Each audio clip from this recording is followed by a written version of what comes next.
সম্মানিত দিনী ভাই ও বোন, 2 রাকাত সালাতুল হাজত নামাজ আদায় করে দোয়াটি মাত্র 99 বার যদি পাঠ করিতে পারেন, আপনার কপাল খুলে যাবে, ভাগ্য পরিবর্তন হয়ে যাবে, সাথে সাথে গায়েবী সাহায্য চলে আসবে, মনের সকল আশা পূরণ হয়ে যাবে, জীবনের সকল অভাব অনটন দুঃখ কষ্ট পেরেশানি দুশ্চিন্তার সাথে সাথে দূর হয়ে যাবে। সুবহানাল্লাহ। সম্মানিত দিনী ভাই ও বোন, এই আমলটি অত্যন্ত কার্যকরী এবং পরীক্ষিত পাওয়ারফুল একটি আমল। অনেকে আছেন অভাবগ্রস্ত, অনেকে ঋণগ্রস্ত, লক্ষ লক্ষ কোটি কোটি টাকা ঋণ করে ফেলেছেন, অনেক চেষ্টা করেছেন কিন্তু কোনোভাবে ঋণ পরিশোধ হচ্ছে না। আমি বলবো এই ছোট্ট আমলটি একবার করেই দেখুন, অবশ্যই আল্লাহ তাআলা আপনার সমস্ত ঋণকে অতি দ্রুত পরিশোধ করে দিবেন। এই আমল করে কোনো দোয়া করা হলে সেই দোয়া সাথে সাথে কবুল হয়ে যায়। এই আমল করে আল্লাহ তাআলার কাছে কোনো কিছু চাওয়া হলে মহান আল্লাহ তাআলা সাথে সাথে তার সকল চাওয়াকে পূর্ণ করে দেন। সুবহানাল্লাহ। সম্মানিত দিনী ভাই বোন, অনেকেই আছেন যেই দিকেই যান শুধু ব্যর্থ হয়ে যান। ব্যবসা বাণিজ্য শুরু করেছেন কিন্তু উন্নতি হচ্ছে না, কোনোভাবে আপনি সফল হতে পারছেন না, দিন দিন ক্ষতির মধ্যে পড়ে যাচ্ছেন। এক পর্যায়ে আপনি নিজেকে ব্যর্থ মনে করছেন, আপনি ভাবছেন এটা দ্বারা উন্নতি করা হয়তো আমার দ্বারা সম্ভব না। সম্মানিত দিনী ভাই বোন, রিজিক দেওয়ার মালিক একমাত্র আল্লাহ তাআলা। আপনি যদি এই ছোট্ট আমলটি করতে পারেন, আপনার ইনকামের রাস্তা যেমনই হোক না কেন আল্লাহ তাআলা এত বেশি বরকত দান করিবেন, আপনার উন্নতির রাস্তা এত বেশি শক্তিশালী করে দিবেন যে আপনাকে ধনী হওয়া থেকে কেউ আটকাতে পারবে না। সুবহানাল্লাহ। আপনি অবশ্যই ধনী হতে পারবেন যদি এই আমলটি করতে পারেন। সম্মানিত দিনী ভাই ও বোন, একজন হত দরিদ্র একেবারে গরিব জীর্ণ শীর্ণ সাহাবী আল্লাহর নবী সাল্লাল্লাহু আলাইহি ওয়াসাল্লামের দরবারে চলে আসলেন। এসে আরজ করলেন, ইয়া রাসূলুল্লাহ সাল্লাল্লাহু আলাইহি ওয়াসাল্লাম, দুনিয়া আমার উপর পৃষ্ঠ প্রদর্শন করেছে, আমি চরমভাবে অভাবগ্রস্ত, আমি কি করব, কোথায় যাব, কোনো কিছুই ভাবতে পারি না, সব সময় টেনশন আর পেরেশানির মধ্যে থাকি। দুনিয়া যেন আমার উপরে একেবারে চাপা দিয়েছে, অভাব অনটন আমার উপরে চাপা দিয়েছে, দুশ্চিন্তা পেরেশানি আমার উপরে একেবারে ভর করেছে। ইয়া রাসূলুল্লাহ সাল্লাল্লাহু আলাইহি ওয়াসাল্লাম, আমি কি করব? নবীজি সাল্লাল্লাহু আলাইহি ওয়াসাল্লাম বললেন, ও আমার সাহাবী, তুমি কি সেই তাসবিহ পারো না যেই তাসবিহ ফেরেশতা ও মাখলুকের যার বরকতে তারা আল্লাহ তাআলার কাছ থেকে রিজিক পেয়ে থাকে? ও আমার সাহাবী, সেই তাসবিহ কি তোমার মনে নেই? অতঃপর নবীজি সাল্লাল্লাহু আলাইহি ওয়াসাল্লাম সাহাবী রাদিয়াল্লাহু তাআলা আনহুকে তাসবিহটা শিক্ষা দিলেন। সাহাবী তাসবিহটা শিখে বাড়িতে চলে গেলেন, গিয়ে নবীজির কথা মতো আমলটি করতে লাগলেন। অল্প কয়েকদিন আমলটি করতেই আল্লাহ তাআলা তাকে এত ধন সম্পদ দান করিলেন, দুনিয়া তার দিকে এমনভাবে অগ্রসর হতে লাগলো, এক পর্যায়ে ওই সাহাবীর বাড়িতে জায়গা পর্যন্ত হলো না কোথায় এই ধন সম্পদ তিনি রাখবে। তখন তিনি অপারগ হয়ে নবী করিম সাল্লাল্লাহু আলাইহি ওয়াসাল্লামের দরবারে চলে আসলেন। এসে আরজ করলেন, ইয়া রাসূলুল্লাহ সাল্লাল্লাহু আলাইহি ওয়াসাল্লাম, আপনি আমাকে যে আমলটি শিখিয়েছিলেন এই আমলটি আমি করেছি, এই আমলের বরকতে আল্লাহ তাআলা আমাকে এত ধন সম্পদ দান করেছেন, দুনিয়া এমনভাবে আমার দিকে ছুটে আসছে, আমি কোথায় রাখবো, কোথায় জায়গা দিব, জায়গা পর্যন্ত নাই। নবী করিম সাল্লাল্লাহু আলাইহি ওয়াসাল্লাম বললেন, ও আমার সাহাবী, আল্লাহ তোমাকে কেনই বা দিবে না? আল্লাহ তো এই তাসবিহের বরকতে সমস্ত মাখলুককে রিজিক দিয়ে থাকেন। সুবহানাল্লাহ। সম্মানিত দিনী ভাই ও বোন, আল্লাহ আপনাকে কেনই বা দিবে না? আপনি যদি এই আমলটি করতে পারেন, অবশ্যই আল্লাহ তাআলা আপনাকে টাকা পয়সা ধন দৌলত আপনার যা কিছু প্রয়োজন সমস্ত কিছু দান করিবেন যদি এইভাবে আমলটি করতে পারেন। সম্মানিত দিনী ভাই ও বোন, এই আমলটি কখন করিবেন, কিভাবে করিবেন, প্রত্যেকটি বিষয় আপনাদেরকে সুস্পষ্টভাবে বলে দিব। সকলেই গভীর মনোযোগ দিয়ে শুনবেন ইনশাআল্লাহ। এই আমলটি করার জন্য প্রথমে উত্তম রূপে ওযু করিবেন। ওযুর পূর্বে ছোট্ট দুইটি বিষয় লক্ষ্য করিবেন। এক নম্বর বিষয় হলো ওযুর নিয়ত করা। অনেকে জানেন না ওযুর নিয়ত কিভাবে করতে হয়, অথচ ওযুর পূর্বে নিয়ত না করিলে ওযু পরিপূর্ণ হয় না, ওযু সহি হয় না। সম্মানিত দিনী ভাই বোন, ওযুর নিয়ত এইভাবে করিবেন। ওযুর পূর্বে আপনি আপনার মনে মনে সংকল্পনা করিবেন, এই ধারণা করিবেন যে এখন আমি আল্লাহ তাআলার সন্তুষ্টির জন্য ওযু করছি। তাহলেই আপনার ওযুর নিয়ত হয়ে যাবে। অতঃপর বিসমিল্লাহির রহমানির রহিম পাঠ করে ওযু আরম্ভ করিবেন। ওযুর প্রত্যেকটি অঙ্গ প্রত্যঙ্গ ভালোভাবে ধৌত করিবেন। সম্মানিত দিনী ভাই ও বোন, ওযু শেষ করে আপনার ডান হাতের শাহাদাত আঙ্গুলটি আসমানের দিকে সোজা করে দিয়ে ছোট্ট কালিমাটি একবার যদি পাঠ করিতে পারেন, আল্লাহর নবী সাল্লাল্লাহু আলাইহি ওয়াসাল্লাম বলেছেন আল্লাহ তাআলা আপনার জন্য জান্নাতের 8টি দরজা খুলে দিবেন। আপনি জান্নাতের যেই দরজা দিয়ে ইচ্ছে সেই দরজা দিয়ে সসম্মানে বিনা হিসাবে জান্নাতে প্রবেশ করতে পারবেন। আপনার জন্য কোনো বাধাই থাকবে না। সুবহানাল্লাহ। সম্মানিত দিনী ভাই বোন, কালিমাটি হলো আশহাদু আল্লা ইলাহা ইল্লাল্লাহু ওয়াহদাহু লা শারীকা লাহু ওয়া আশহাদু আন্না মুহাম্মাদান আবদুহু ওয়া রাসূলুহু। কালিমাটি পাঠ করা শেষ করে একটি পবিত্র স্থানে চলে যাবেন। গিয়ে 2 রাকাত সালাতুল হাজত নামাজ আদায় করিবেন। এই নামাজ এতটাই পাওয়ারফুল, শক্তিশালী যে শুনলে অবাক হয়ে যাবেন, আশ্চর্য হয়ে যাবেন। এক হতদরিদ্র গরিব সাহাবী আল্লাহর নবী সাল্লাল্লাহু আলাইহি ওয়াসাল্লামের দরবারে চলে আসলেন। এসে তার দুঃখ দুর্দশার কথা বললেন। নবীজি সাল্লাল্লাহু আলাইহি ওয়াসাল্লাম বললেন, ও আমার সাহাবী, তুমি উত্তম রূপে ওযু করে 2 রাকাত সালাতুল হাজত নামাজ আদায় করে এই আমলটি করে আল্লাহ তাআলার কাছে দোয়া করো, দেখো আল্লাহ তাআলা তোমাকে গায়বী রিজিক দান করবে। অতঃপর ওই সাহাবী রাদিয়াল্লাহু তাআলা আনহু বাড়িতে চলে গেলেন। গিয়ে ওযু করলেন। ওযু করে 2 রাকাত সালাতুল হাজত নামাজ আদায় করে আল্লাহ তাআলার কাছে দোয়া করলেন, কিন্তু গায়বী রিজিক আসলো না। ওই সাহাবী হতাশ হয়ে গেলেন। আবার নবীজির দরবারে চলে আসলেন। এসে আরজ করলেন, ইয়া রাসূলুল্লাহ সাল্লাল্লাহু আলাইহি ওয়াসাল্লাম, আমি আমল করেছি কিন্তু গায়বী রিজিক তো আসলো না। সাহাবীকে নবীজি বললেন, ও আমার সাহাবী, হয়তো তোমার কোথাও ভুল হয়েছে, তুমি ভালোভাবে ওযু করে আমলটি আবার করো। সাহাবী রাদিয়াল্লাহু তাআলা আনহু বাড়িতে চলে গেলেন। গিয়ে ভালোভাবে ওযু করলেন। ওযু করার পরে 2 রাকাত সালাতুল হাজত নামাজ আদায় করলেন। নামাজ আদায় করার সঙ্গে সঙ্গে সাহাবী দেখতে পারলেন তার ঘরের একটি স্থান দিয়ে একটি মেশিন তৈরি হয়ে গিয়েছে। ওই মেশিন দিয়ে শুধু আটা বের হচ্ছে। ওই সাহাবী রাদিয়াল্লাহু তাআলা আনহু তার ঘরের মধ্যে যতগুলো পাত্র ছিল সমস্ত পাত্র ভর্তি করে আটা সংরক্ষণ করলো।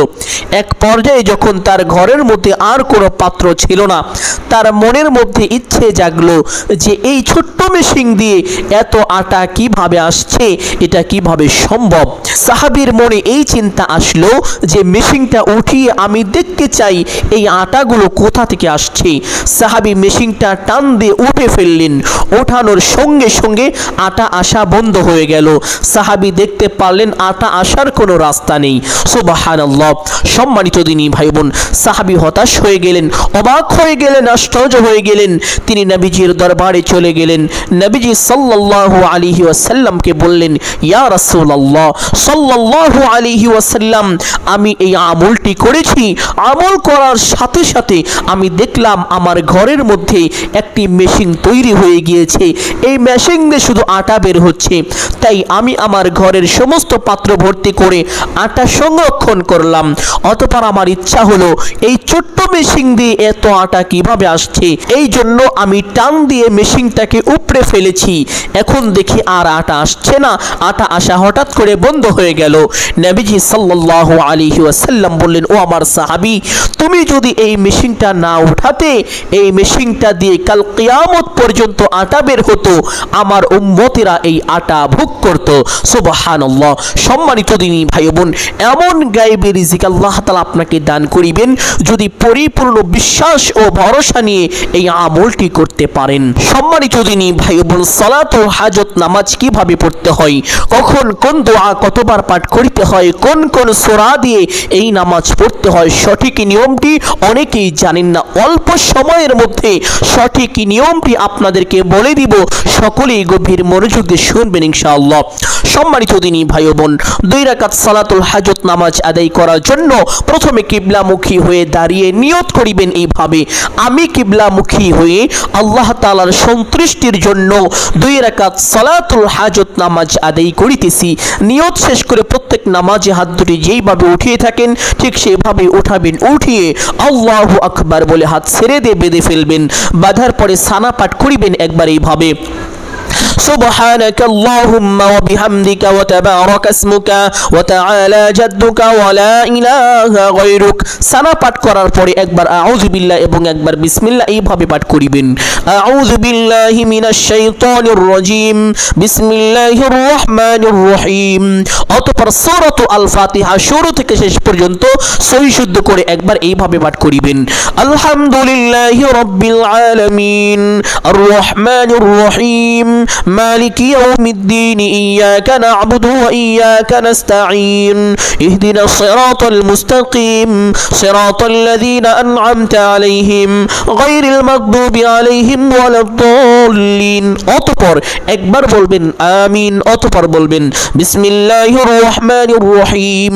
অতঃপর যেহেতু এটা প্রথম রাকাত এই জন্য পবিত্র কুরআনুল কারীম থেকে যে কোনো একটি সূরা পাঠ করিবেন। আপনাদের বোঝানোর জন্য আমি ছোট্ট একটি সূরা পাঠ করছি।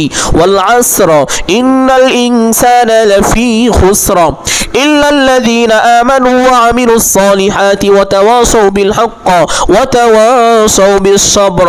সূরা পাঠ করা শেষ করে আল্লাহু আকবার বলে রুকুতে চলে যাবেন।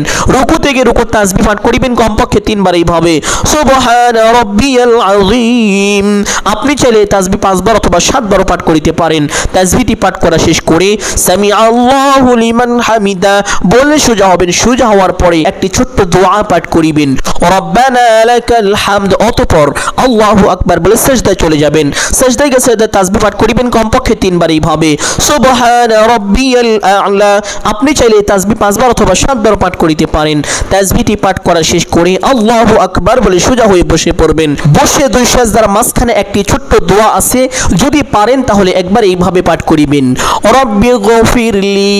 যদি না পারেন পাঠ করতে হবে না, কোনো সমস্যা নেই, একটু সময় বসে অপেক্ষা করিবেন। অতঃপর আল্লাহু আকবার বলে আরেকটি সিজদায় চলে যাবেন। সিজদায় গিয়ে সিজদায় তাসবিহ পাঠ করিবেন কমপক্ষে 3 বার এইভাবে, সুবহানা রাব্বিয়াল আ'লা। আপনি চাইলে এই তাসবিহ 5 বার অথবা 7 বার পাঠ করিতে পারেন। তাসবিহটি পাঠ করা শেষ করে আল্লাহু আকবার বলে সোজা হয়ে দাঁড়িয়ে যাবেন। দাঁড়িয়ে হাত দুটি বেঁধে ফেলবেন। অতঃপর বিসমিল্লাহ পাঠ করিবেন এইভাবে, বিসমিল্লাহির রহমানির রহিম। অতঃপর সূরাতুল আল ফাতিহা শুরু থেকে শেষ পর্যন্ত সহি শুদ্ধ করে একবার পাঠ করিবেন ইনশাআল্লাহ। অতঃপর একবার বলবেন আমিন, অতঃপর বলবেন বিসমিল্লাহির রহমানির রহিম। অতঃপর যেহেতু এটা দ্বিতীয় রাকাত এই জন্য আপনি প্রথম রাকাতে যে সূরাটি পাঠ করেছিলেন ওই সূরার পরবর্তী এবং ওই সূরার থেকে ছোট একটি সূরা পাঠ করিবেন। চেষ্টা করিবেন দ্বিতীয় রাকাতে সূরাতুল ইখলাস তথা কুল হুয়াল্লাহর সূরাটি পাঠ করার জন্য, কারণ এই সূরাটি অত্যন্ত দামি এবং খুবই ফজিলতপূর্ণ একটি সূরা। আপনাদের বোঝানোর জন্য একবার পাঠ করছি, কুল হুয়াল্লাহু আহাদ আল্লাহুস সামাদ লাম ইয়ালিদ ওয়া লাম ইউলাদ ওয়া লাম ইয়াকুল লাহু কুফুয়ান আহাদ। সূরা পাঠ করা শেষ করে আল্লাহু আকবার বলে রুকুতে চলে যাবেন। রুকুতে গিয়ে রুকুর তাসবিহ পাঠ করিবেন কমপক্ষে 3 বার এইভাবে, সুবহানা রাব্বিয়াল আযীম। আপনি চাইলে এই তাসবিহ 5 বার অথবা 7 বার পাঠ করিতে পারেন। তাসবিহটি পাঠ করা শেষ করে সামি আল্লাহু লিমান হামিদা বলে সোজা হবেন। সোজা হওয়ার পরে একটি ছোট্ট দোয়া পাঠ করিবেন, রব্বানা লাকাল হামদ। অতঃপর আল্লাহু আকবার বলে সিজদায় চলে যাবেন। সিজদায় গিয়ে সিজদায় তাসবিহ পাঠ করিবেন কমপক্ষে 3 বার এইভাবে, সুবহানা রাব্বিয়াল আ'লা। আপনি চাইলে এই তাসবিহ 5 বার অথবা 7 বার পাঠ করিতে পারেন। তাসবিহটি পাঠ করা শেষ করে আল্লাহু আকবার বলে সোজা হয়ে বসে পড়বেন। বসে সেই ছোট্ট দোয়াটি যদি পারেন তাহলে একবার এইভাবে পাঠ করিবেন, রব্বি গফিরলি। যদি না পারেন পাঠ করতে হবে না, কোনো সমস্যা নেই, একটু সময় বসে অপেক্ষা করিবেন। অতঃপর আল্লাহু আকবার বলে আরেকটি সিজদায় চলে যাবেন। সিজদায় গিয়ে সিজদায় তাসবিহ পাঠ করিবেন কমপক্ষে 3 বার এইভাবে, সুবহানা রাব্বিয়াল আ'লা। আপনি চাইলে তাসবিহ 5 বার অথবা 7 বার পাঠ করিতে পারেন। তাসবিহটি পাঠ করা শেষ করে আল্লাহু আকবার বলে সোজা হয়ে বসে পড়বেন। বসে প্রথমে তাশাহুদ পাঠ করিবেন একবার এইভাবে, আত-তাহিয়াতু লিল্লাহি ওয়াস-সালাওয়াতু ওয়াত-তাইয়্যিবাত আসসালামু আলাইকা আইয়ুহান নাবিয়্যু ওয়া রাহমাতুল্লাহি ওয়া বারাকাতুহু আসসালামু আলাইনা ওয়া আলা ইবাদিল্লাহিস সালিহিন আশহাদু আল্লা ইলাহা ইল্লাল্লাহু ওয়া আশহাদু আন্না মুহাম্মাদান আবদুহু ওয়া রাসূলুহু। অতঃপর একবার দুরূদ ইব্রাহিম পাঠ করিবেন এইভাবে, আল্লাহুম্মা সাল্লি আলা মুহাম্মাদ ওয়া আলা আলি মুহাম্মাদ কামা সাল্লাইতা আলা ইব্রাহিম ওয়া আলা আলি ইব্রাহিম ইন্নাকা হামিদুম মাজিদ। আল্লাহুম্মা বারিক আলা মুহাম্মাদ ওয়া আলা আলি মুহাম্মাদ কামা বারাকতা আলা ইব্রাহিম ওয়া আলা আলি ইব্রাহিম ইন্নাকা হামিদুম মাজিদ। অতঃপর একবার দুআয়ে মাসুরা পাঠ করিবেন এইভাবে, আল্লাহুম্মা ইন্নী যালামতু নাফসি যুলমান কাসীরা ওয়া লা ইয়াগফিরুয যুনুবা ইল্লা আনতা ফাগফিরলি মাগফিরাতাম মিন ইনদিকা ওয়ারহামনি ইন্নাকা আনতাল গফুরুর রহিম। অতঃপর ডান দিকে একটি সালাম দিবেন এইভাবে, আসসালামু আলাইকুম ওয়া রাহমাতুল্লাহ। অতঃপর বাম দিকে একটি সালাম দিবেন এইভাবে, আসসালামু আলাইকুম ওয়া রাহমাতুল্লাহ। এইভাবে দুইটি সালাম দিয়ে নামাজটি শেষ করবেন। এই নামাজই হলো একটি দোয়া, আর এটা হলো বান্দার মনের আশা পূরণের এবং বান্দার সকল হাজত পূরণের একটি মাধ্যম। সুবহানাল্লাহ। সম্মানিত দিনী ভাই বোন, এই নামাজ পড়ে সেই ছোট্ট আমলটি যদি করতে পারেন, যে আমলটি নবীজি সাল্লাল্লাহু আলাইহি ওয়াসাল্লাম ওই হত দরিদ্র গরিব জীর্ণ শীর্ণ সাহাবীকে শিখিয়েছিলেন, এই আমলটি যদি করতে পারেন কপাল খুলে যাবে, ভাগ্য পরিবর্তন হয়ে যাবে। তবে এই আমলটি করার সঠিক সময় হলো ফজরের নামাজের পরে। সম্মানিত দিনী ভাই ও বোন, নবীজি সাহাবীকে বলেছিলেন, ও সাহাবী, তুমি যদি এই আমলটি প্রত্যেক দিন সকালে সুবহে সাদিক উদিত হওয়ার সময় করতে পারো, আল্লাহ তাআলা তোমাকে এত ধন দৌলত দান করিবেন, দুনিয়া অপমানিত হয়ে তোমাকে ধরা দিবে। সুবহানাল্লাহ। ঠিক নবীজির কথা অনুযায়ী কিন্তু দুনিয়া অপমানিত হয়ে সাহাবীকে ধরা দিয়েছিলেন। সম্মানিত দিনী ভাই বোন, এই জন্য বলবো প্রত্যেক দিন সকালে সুবহে সাদিক উদিত হওয়ার সময় আপনি এই ছোট্ট তাসবিহটা এইভাবে পাঠ করিবেন, সুবহানাল্লাহি ওয়া বিহামদিহি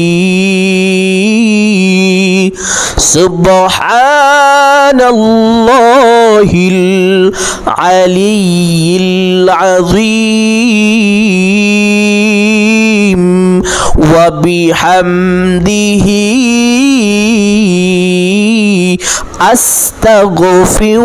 আস্তাগফিরুল্লাহ। সুবহে সাদিক যখন উদিত হবে 100 বার হাতের আঙ্গুলে গুনে গুনে পাঠ করিবেন। সম্মানিত দিনী ভাই ও বোন, আমলের সময় প্রথমে 3 বার যে কোনো একটি দুরূদ শরীফ পাঠ করিবেন, অতঃপর 3 বার যে কোনো একটি ইস্তেগফার পাঠ করিবেন। 3 বার দুরূদ এবং 3 বার ইস্তেগফার পড়ার পরে এই ছোট্ট তাসবিহটা এইভাবে 100 বার পাঠ করিবেন। তাসবিহটা পাঠ করার পরে একটি ছোট্ট দোয়া 99 বার পাঠ করিবেন। যেই দোয়া পাঠ করিলে আল্লাহ তাআলা সাথে সাথে আপনাকে গায়বী সাহায্য দান করিবেন, আপনার মনের সকল আশা আল্লাহ তাআলা পূর্ণ করে দিবেন, জীবনের সকল অভাব অনটন দুঃখ কষ্ট পেরেশানি দুশ্চিন্তা বিপদ আপদ সাথে সাথে দূর করে দিবেন। সুবহানাল্লাহ। এক ব্যক্তি, তিনিও ছিলেন অত্যন্ত গরিব ঋণগ্রস্ত একজন ব্যক্তি। ওই ব্যক্তি হযরত আলী রাদিয়াল্লাহু তাআলা আনহু এর কাছে চলে আসলেন, এসে বললেন, হে ভাই আলী, আমাকে সাহায্য করো, আমি ঋণগ্রস্ত, আমি অভাবগ্রস্ত। হযরত আলী রাদিয়াল্লাহু তাআলা আনহু ওই ব্যক্তিকে বললেন, হে ভাই, আমি কি তোমাকে এমন কয়েকটি বাক্য শিখিয়ে দিব যা আল্লাহর নবী সাল্লাল্লাহু আলাইহি ওয়াসাল্লাম আমাকে শিখিয়েছিলেন, যেই বাক্যগুলো পাঠ করিলে তোমার ঋণের পরিমাণ যদি পাহাড় সমানও হয়ে থাকে, তবুও আল্লাহ তাআলা তোমার সমস্ত ঋণ পরিশোধের দায়িত্ব নিয়ে নেবেন, তোমার উপরে আর কোনো দায়িত্ব থাকবে না, আল্লাহ তাআলা কুদরতিভাবে তোমার সমস্ত ঋণকে পরিশোধ করে দিবেন। সুবহানাল্লাহ। অতঃপর হযরত আলী রাদিয়াল্লাহু তাআলা আনহু ওই ব্যক্তিকে এই দোয়াটি শিক্ষা দিলেন। দোয়াটি হলো, আল্লাহুম্মা কফিনি বিহালালিকা আন হারামিকা